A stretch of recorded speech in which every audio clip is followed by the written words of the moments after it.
Fala, Fabio, tudo bem, cara? Fala, Cava, tudo tranquilo? Bem-vindo. Escuta, Obrigado. conta um pouco para quem não te conhece, como é que você chegou na Pipeline? Conta um pouquinho da sua trajetória. Legal, eu tenho quase 20 anos de atuação aí no mercado digital.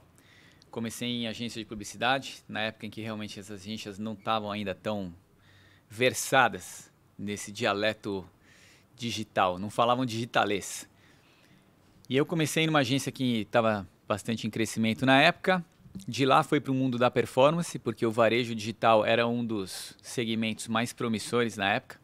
Então entrei no varejo digital, comecei a trabalhar com performance e ali passei por agência, até virar presidente da agência, depois dirigi 3 áreas da Globo, trabalhando um pouco em veículo e depois fui para o client side, fui mais para o lado do cliente, trabalhar em banco e onde eu passei esses últimos anos trabalhando em banco, também na parte digital.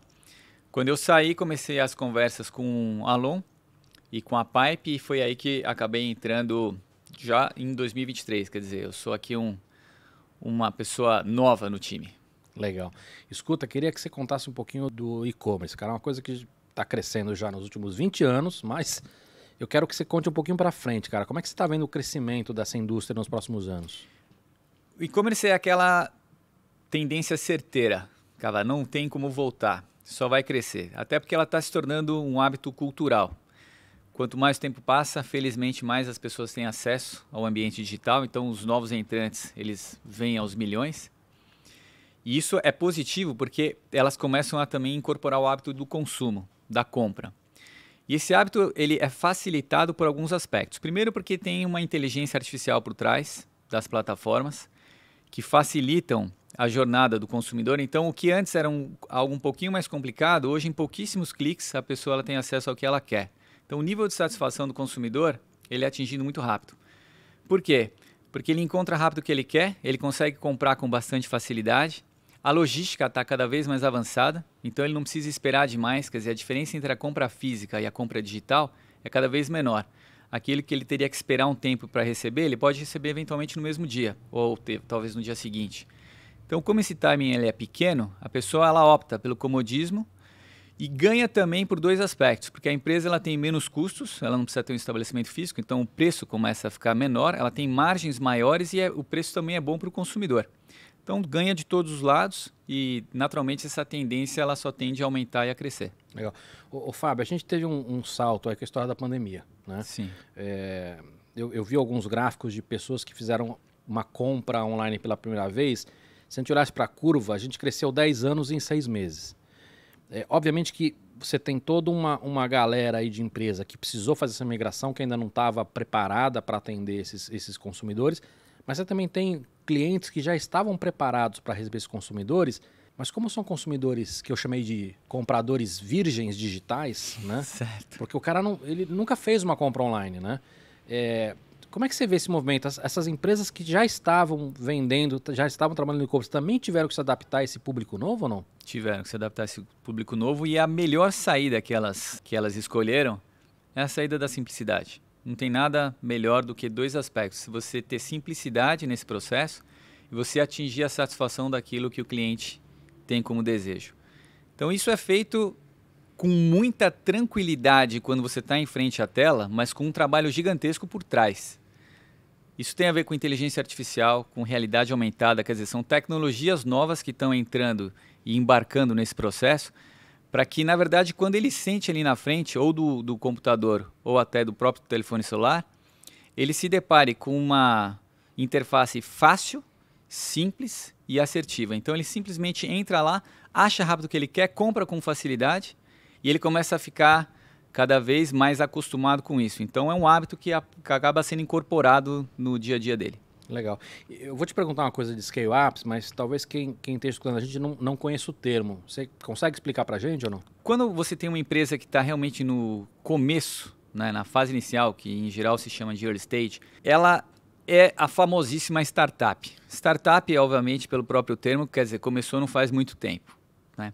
Só que ela não rampou porque ela não ganhou tração. Então, por exemplo, comercialmente ela precisa melhorar muito ainda, ela precisa se ajustar em termos de estrutura, e essa estrutura pode entender de todos os aspectos, por exemplo, até a estrutura física das pessoas que estão trabalhando, até as questões, por exemplo, como ela se planeja tributariamente, como é que ela faz todo o aspecto financeiro dela, como é que ela se comporta. Então, quando uma empresa ela começa a ganhar atração, ela começa a fazer exatamente, cumprir com aquele propósito dela, seja prestar algum serviço, vender algum produto, assim por diante, de uma maneira um pouco mais corriqueira e maior, ela passa, obviamente, a ter um faturamento maior, ela passa a ter uma projeção muito maior e ela começa o que a gente chama de uma rampagem. Quando ela sai desse estágio inicial e começa a se tornar uma empresa maior, mais madura, que realmente começa inclusive a valer muito mais, ela está escalando, então ela sai como se fosse aquela famosa ideia do Homo sapiens que está lá evoluindo, ela está saindo do early stage para indo para estágios futuros que ela está escalando, por isso o scale up. Legal. Ô, Fábio, eu queria entender como é que a Pipeline está ajudando as scale-ups, tanto assim, do crescimento e jornada até fazer o evento de saída. Bacana. Toda empresa, quando ela está muito no estágio inicial, ela não tem ainda o que a gente chama de maturidade existencial para poder fazer algum tipo de evento de saída por uma questão muito simples. Ela não está estruturada. Ela não está estruturada e nenhum grupo vai querer adquirir essa empresa e tampouco ela, se fosse adquirida, teria longa vida. Por quê? Porque é como se fosse, por exemplo, um corredor. Um corredor ele precisa ter musculatura nas pernas. Para ter essa musculatura, a Pipeline ela tem uma nova proposta de trabalho que são as Venture Builders.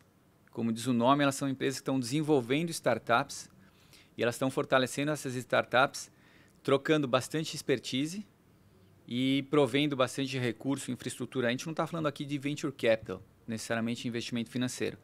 A gente está falando aqui de expertise técnica para que a gente possa suportar esse crescimento, ajudar com todo o direcionamento do que precisa ser feito e aí realmente fomentar essa atração para que a empresa possa rampar e virar uma scale-up forte o suficiente para um evento de saída. Legal.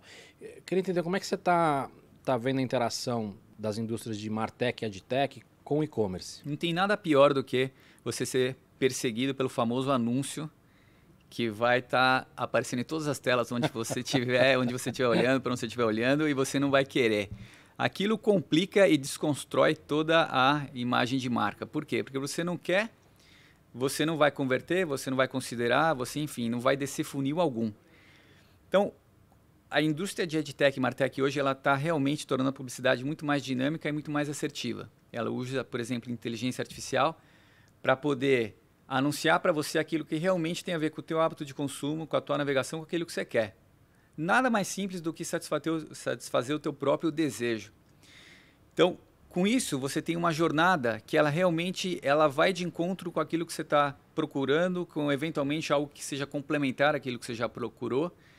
E essa junção com o e-commerce, ela faz, na verdade, um processo que do começo ao fim, você gasta menos tempo, encontra mais aquilo que você precisa e converte muito mais. É bom para os dois lados. Por quê? Porque quem anuncia gasta menos e gasta com mais assertividade. E quem compra leva menos tempo e não precisa ficar desconstruindo aí sentimentos em relação a marcas que vão perseguir esse consumidor e que, na verdade, não vão levar ele a qualquer tipo de ação.